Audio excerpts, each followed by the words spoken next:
Hello दोस्तों, नमस्कार। आप सब कैसे हैं? आशा करता हूं कि आप सब अच्छे होंगे।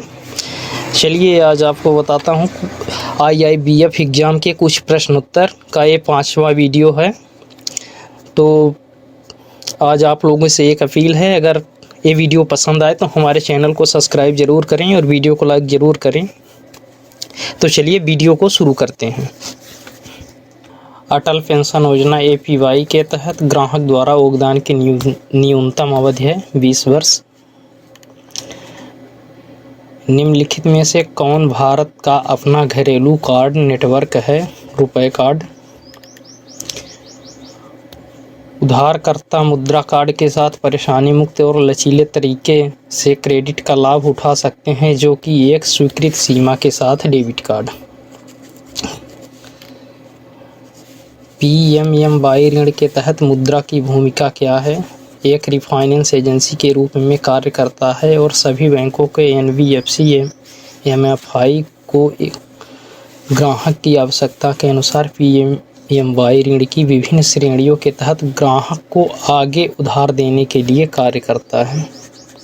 इसका आंसर होगा 5वां प्रश्न है, प्रधानमंत्री जनधन योजना के तहत 6 महीने तक खाते के संतोषजनक संचालन के बाद कितनी राशि के लिए ओवरड्राफ्ट की सुविधा उपलब्ध होती है? 5,000 रुपये की।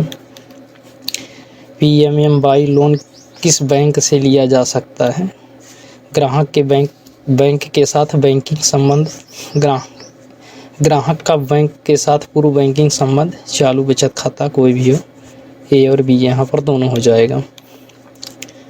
ऋण परिणामों का समय पर पुनर्भुगतान, अच्छी साख, चिंता की बात नहीं, भविष्य में आसानी से ऋण की उपलब्धता, ऊपर के सभी। एलपीजी सब्सिडी योजना की डीबीटी के तहत आने वाले तौर तरीके क्या हैं?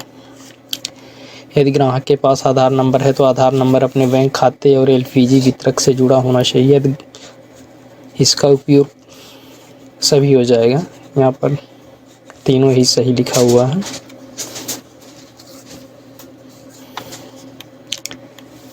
यहाँ पर 9वां प्रश्न है, एक जोखिम प्रतिकूल निवेशक होगा हमेशा एक निश्चित रिटर्न के साथ एक निवेश को पसंद करे जिसमें एक ही अपेक्षित रिटर्न हो लेकिन अनिश्चितता की कोई भी राशि। इसका बी नंबर सही होगा। 10वां प्रश्न है, वित्तीय प्रणाली व्यापार करना आसान बनाती है क्योंकि क्यों? भुगतान की सुविधा, बचतकर्ताओं से उधारकर्ताओं के लिए चैनल फंड, जोखिम साझा करने में सक्षम बनाता है, सभी दिए गए विकल्प। इसका डी नंबर सही होगा। मुद्रास्फीति के दौरान निर्यात अधिक महंगा हो जाता है, इसका पहला ही सही होगा। निम्नलिखित में से किसके मूल्य को प्रभावित करता है? वित्तीय प्रपत्र। समय निम्नलिखित में से किसके मूल्य को प्रभावित करता है? वित्तीय प्रपत्र को। वास्तविक और नाममात्र ब्याज दर के अंतर का परिणाम क्या होगा? महंगाई का असर। वित्तीय मध्यस्थता की प्रक्रिया उत्पादन करने की अर्थव्यवस्था की क्षमता को बढ़ाता है, इसका राइट आंसर डी नंबर होगा। प्रसार में शामिल है एक पोर्टफोलियो में संपत्ति जोड़ना जो स्वतंत्र रूप से चलते हैं, इसका यही डी नंबर सही होगा। मान लीजिए कि एक वेटर अपने बचत खाते में अपने नकद जमा करता है, इस लेन देन के परिणाम स्वरूप केवल M1 कम हो जाता है, M1 कम हो जाता है। मुद्रा ऋणदाताओं के पास ब्याज की उच्च दर, कोई उचित हिसाब नहीं, कोई पारदर्शिता नहीं, ऊपर के सभी। इसका डी नंबर सही होगा। निम्नलिखित में से कौन सा वर्तमान मूल्य पीवी का पता लगाने की प्रक्रिया है? छूट। मानक विचलन और जोखिम के बीच संबंध के बारे में क्या सच है? अधिक से अधिक मानक विचलन जोखिम से अधिक होगा। थोड़ा यानी कि प्रश्न उत्तरों को ध्यान से पढ़िएगा तो परीक्षा में आसानी होगी। व्यक्तिगत परिवारों के लिए ऋण सीमा प्राथमिक क्षेत्र डैश डैश प्रति उधारकर्ता के तहत नवीनीकरण ऊर्जा के लिए 10 लाख रुपए तक। वित्तीय उपकरण डैश डैश के रूप में विकसित किए गए हैं, इसका पहला आंसर होगा मुद्रा।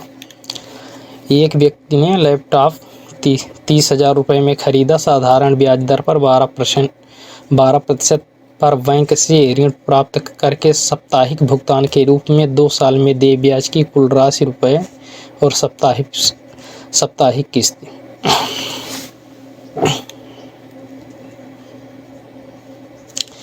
तो 2 साल में इसका पहला राइट आंसर पहला ही होगा। हाइब्रिड जमा का अर्थ है मांग और समाज जमा का संयोजन। बचत बैंक जमा पर ब्याज का भुगतान किया जाता है त्रैमासिक के आधार पर।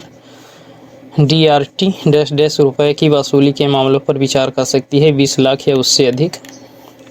शिक्षा ऋण ट्यूशन फीस और खर्च को कवर करें, कोर्स पूरा होने के बाद चुकाने योग्य, भारत और विदेशों में अध्ययन के लिए। ऊपर के सभी ये फिर से आ गया। अपस्फीति के कारण निम्नलिखित में से किसकी मांग में कमी आई है? उम्मीदों का प्रभाव। भारत में मौद्रिक प्राधिकरण के तहत भारतीय रिजर्व बैंक द्वारा जारी किए गए नोटों के विरुद्ध जो भी राशि आरक्षित रखने के लिए बाध्य है को कहा जाता है अनुपातिक रिजर्व सिस्टम। भारत बैंक खाते में शेष राशि देय है मांग पर। जब वित्तीय प्रणाली की विफलता बीमा बाजार या विदेशी मुद्रा बाजार जैसे अन्य प्रणालियों को प्रभावित करती है तो ऐसे जोखिम प्रणालीगत जोखिम कहलाते हैं। व्यावसायिक पाठ्यक्रम सहित शैक्षिक उद्देश्य के लिए व्यक्तियों को डैश के ऋण चाहे स्वीकृत राशि कुछ भी हो प्राथमिक प्राप्त क्षेत्र के तहत वर्गीकरण के लिए पात्र है 10 लाख रुपए। आज की वीडियो में बस इतना ही। वीडियो अगर पसंद आए तो चैनल को सब्सक्राइब और वीडियो को लाइक ज़रूर करें। धन्यवाद।